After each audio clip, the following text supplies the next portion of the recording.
2023 was my first full year in business and I made six figures, and I'm going to be telling you about the things that I wish I knew in building a six-figure business so that you can take these and apply it now to your future six-figure business. Okay, so let's jump right in. First and foremost, the foundation to most successful businesses is the same. And I don't mean like the way you like interact with clients may be the same, and maybe even the way you find clients may be different. I'm literally talking about the foundation to every single business, every successful business for the most part is the same. And I didn't realize this, I think actually until the end of 2023. So when I had pretty much already hit my six-figure mark, right? And that's because like, if you like really think about it, what are all successful businesses doing? They are marketing. People are aware of their product. They have great marketing. They're out there. Sales, they're not only marketing, but they're turning that marketing into conversions. They're converting cold leads and turning them hot, and they are making sales. So sales, typically they have got some type of warming sequence, right? And you can see this, right? Sign up for your favorite brand's newsletter. Sign up for your favorite brand's newsletters and watch those emails come into your inbox. They've got this way to warm you up, to make you want to make a sale. Again, so these successful businesses, they've got this down. They've got this sequence down from turning you to a cold lead to turning you to a hot lead. They've got a strong marketing tactic, right? They've got strong sales tactics. They've got a website that you can go to. They have all these things, these foundations of their business. And once you have the foundations of your business, you too can start to see more success, more clients, more money in your own business. And I think when we first start out, we think that we have to do something completely different, right? We think that we have to be brand new. We have to come up with something new, or because the market is so saturated, we have to just stand out in a completely different way and make our business different. And that's just not the case. All you need is a strong marketing base, right? How are you going to find your clients? Where are your clients? How are you going to find them? If you're a local brick and mortar, that's probably you're going to be doing direct outreach. That's probably you're going to be putting up flyers in your town, in your area. That's probably maybe even you're partnering with other stores, right? How are you going to find your clients, and how are you going to convert them? How are you going to build that brand awareness? How are you going to make people know that your business exists, right? Talking about sales. Once you find these clients, how are you going to get them to buy, right? Are you hopping on sales calls? Are you doing sales webinars? Like, are you doing warming sequences, sales sequences? Like, what are you doing to convert these people who your marketing is reaching into clients, okay? And then like, how are you even getting them into your chokehold, right? Do you have that lead magnet? How are you enticing them to sign up for your newsletter, sign up for your things? How are you keeping them informed, right? What does your presence look like? This could be a social media presence. This may be a local presence if you're primarily focusing on local business. Maybe you're running ads, right? So again, like, just think about your favorite business. Think about your most successful or your favorite most successful business, and look at what they are doing and copy it, okay? Like, obviously there may be some tweaks you need to make because you have a different audience and different audiences are in different things. Your favorite brand, maybe they're targeting businesses, right? Let's just assume they're targeting businesses, and you're not going to be targeting businesses. So maybe your marketing efforts look different, but you still need to do that marketing, right? So understand that when you see all these shiny object syndrome, or people saying sales funnels don't work, or you don't even need to market, or build your business without marketing, or build your business without doing any sales, like, that's just not the reality. You have to sell, right? It doesn't matter if you charge something for $2, whatever, you still have to sell it, right? So understand that these basics, these foundational principles of building a successful business is the same. And a lot of these things you can learn from channels like mine, from other business channels, from reading books, and you can see that they're all telling you the same thing about building a successful business and making sure that you have these things in place. The next thing that I wish I knew before building a six-figure business is get those systems set up in order as quickly as possible, those tools and systems. So I have an entire video on this already, right?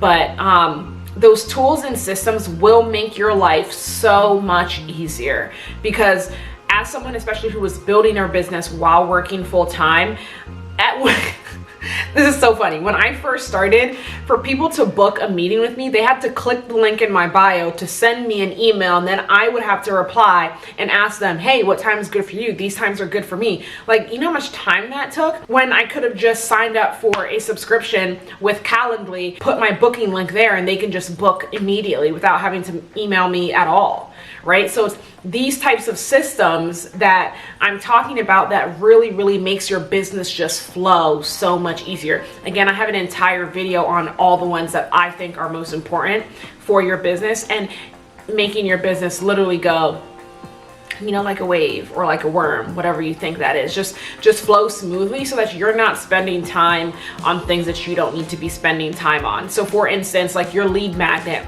once you have that set up, that should already be connected to your sales sequence, your nurture sequence. And if someone goes down this path and they get this set of emails, someone goes down this path and they get this set of emails. And if you don't understand what I'm saying is, so like as an example for me, if you purchase one of my products right after signing up for my newsletter, you go down a different sequence than someone who doesn't purchase that product, because maybe that second sequence is going to be promoting that product, whereas someone who already bought that product doesn't need a list of emails promoting the product they already bought, right? So getting those types of things set up early on so that you don't have to spend so much time sending individual emails to these people, or like rerouting things, or having people unsubscribe because you're promoting a product to them that they've already bought, and you know, different things like that. Okay, the next thing that I think is really important is that success is not instant, right? And I know you're probably like, huh, you just said your first full year in business you made 6 figures, but what I really mean is, by all means, making 6 figures your first full year in business is not, in my opinion, a common thing, right? It's not like something that's very easy to do, and it's by all means not something that, you know, even majority of people are going to do, or else everyone would have. What I mean by success is not instant is, one, success is not instant, but also that you have to understand that things take time. It takes time for your business to grow. And when you see people on the internet, and I literally just saw some videos about it on TikTok, like make $40,000 in 1 month instantly starting from scratch, and I'm just like, no, okay, no. You know, like when you see these things, when you see these gimmicks, know that that's exactly what they are. They are gimmicks, okay? And even in the case where, like, okay, maybe it does work, it's not going to work forever, because people are going to catch on to you being a gimmick. And I also just don't recommend it, because you want to think about the longevity of your business, okay? If this is something you want to do long term, then you need to focus on the long term and not the here and now. Otherwise, you're always going to be running this rat race of trying to bring in money, of trying to support yourself based off your business, based off the, what's the new thing I have to do? What's the new thing? Instead of focusing on consistent, you know, they say slow and steady wins the race. So focusing on those channels that are consistently going to bring you income and make you more successful in the long run. Okay, the next tip that I have for you guys, what I wish I knew before building a 6-figure business, is all about personal branding, okay? I feel like not everyone has to build a personal brand in order to have a successful business. Of course, like there's so many people who have successful businesses who I have worked with who do not have a personal brand, or whose business is not based on their personal brand. But one example that I kind of like to give is Jackie Ina, right? And I hope I'm saying her last name right. And I followed her for a very long time, and I love her. I was watching her YouTube videos back when I was in college, learning and practicing my makeup, so a while ago. But like her brand, Forever Mood, right? She started that business after, you know, spending years working and putting in the hard work on building up her personal brand through YouTube, through her social media, right? But Forever Mood, from what I can see, looks to be super successful, right? And that is built off of her personal brand, and that's a very successful way to do it, right? And if you can do that, you are going to have a successful business, because people are not only supporting your business, but they're supporting you, they're supporting your brand, and you're also, of course, giving them a product or a service that is very valuable and helps them. And so that's another thing that I would have focused more on building when first starting out, is that personal brand aspect. I do it now, but if I had known sooner, I would have started sooner. And again, not everyone has to build a business based off of a personal brand. The last thing that I wish I knew is be more aware of what you want your ideal client to look like. I think the sooner you, and I have a video on like choosing your ideal client, all of that stuff. And if you want to get the 10 steps to starting your business, then click the link in my bio where you can download the 10 crucial steps every new business owner needs to know. And it'll give you the 10 steps to take. And one of them is figuring out your ideal client. But if you have a really, really clear picture of your ideal client, so you know what they look like, you know what they buy, you know what their problem is, your life is going to be made much simpler because your messaging and your marketing should be targeted solely to that ideal client.